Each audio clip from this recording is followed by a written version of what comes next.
Hello everyone, welcome back to our channel Techtorial. তো আজকের এই ভিডিওতে আমরা দেখব কীভাবে আপনারা একটি ডায়মন্ড শেপ ক্রিয়েট করবেন অ্যাডোবি ইলাস্ট্রেটরের মাধ্যমে।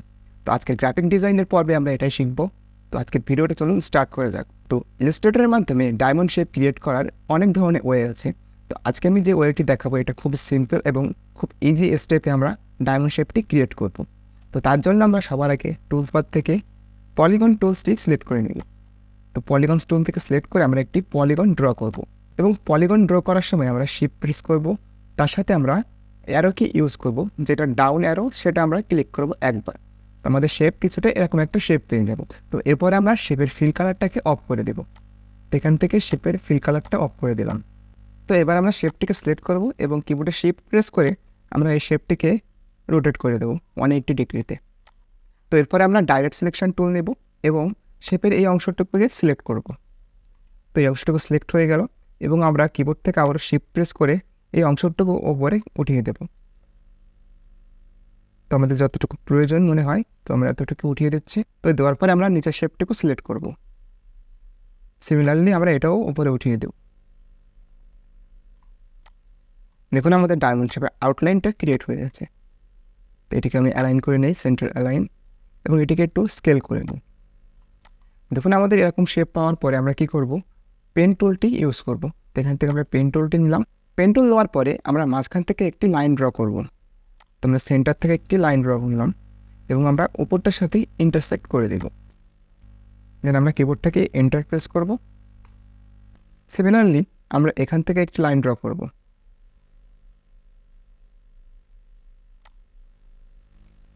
লাইনটি স্ট্রেট রাখার জন্য আমরা শিফট কি ব্যবহার করতে পারি দেব।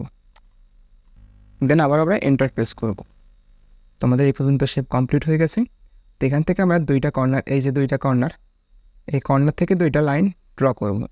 তো এখান থেকে একটা ক্লিক দিলাম এবং লাইনটিকে আমরা এটার সাথে ইন্টারসেক্ট করে দেব।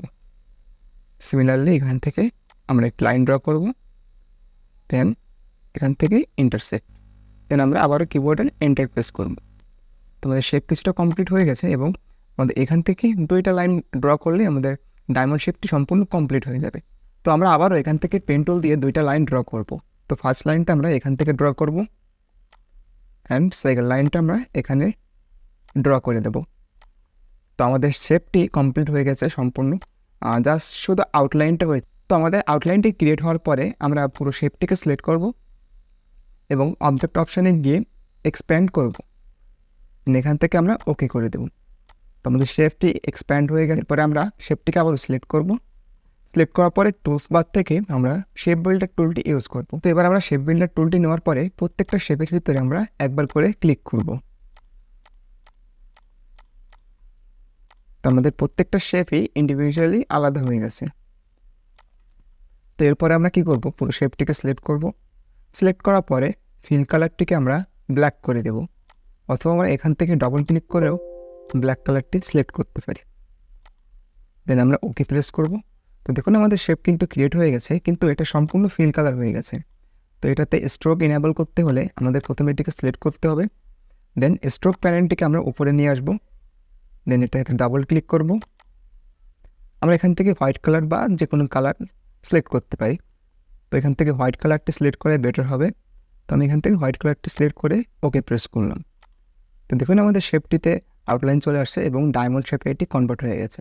তো আপনারা চাইলে শেপের যে আউটলাইনটি সেটিও মডিফাই করতে পারেন। তো শেপটিকে সিলেক্ট করে এখানে ইউনিফর্ম অপশানে গিয়ে আপনারা উইথ প্রোফাইল 4 এটাকে সিলেক্ট করতে পারেন। তো এটিকে আরও একটু সুন্দর লুক দিবে। তো আপনারা যদি চান এটাতে কালার ফিল করার জন্য তা আপনারা করতে পারবেন, গ্রেডিয়েন্ট ফিল করতে পারবেন, কিন্তু ব্ল্যাকটাই আমার কাছে বেটার লাগছে। তো দেখুন খুব সহজে আমরা ডায়মন্ড শেপটি ক্রিয়েট করলাম। আপনারা চাইলে এটাতে গ্রেডিয়েন্ট কালার বা অন্য কালার ফিল করতে পারেন। তো আমি এটাতে ব্ল্যাকই রাখছি কারণ ব্ল্যাকটি বেশি ভালো লাগছে। তো এর পরবর্তী ভিডিওটা আমরা কোন টপিকে নিয়ে আসবো বা কোন ডিজাইনের উপরে নিয়ে আসবো সেটা আপনারা কমেন্টে জানাতে পারেন, এবং আজকের এই ভিডিওটি কেমন লেগেছে সেটিও বলবেন, বা ভিডিওটি আপনার পছন্দ হয়ে থাকে তাহলে ভিডিওটি লাইক করবেন। তো আজকের মতো এতটুকুই, দেখা হচ্ছে আবার পরবর্তী ভিডিওতে। ততক্ষণ সবাই সুস্থ থাকুন, ভালো থাকুন, ধন্যবাদ।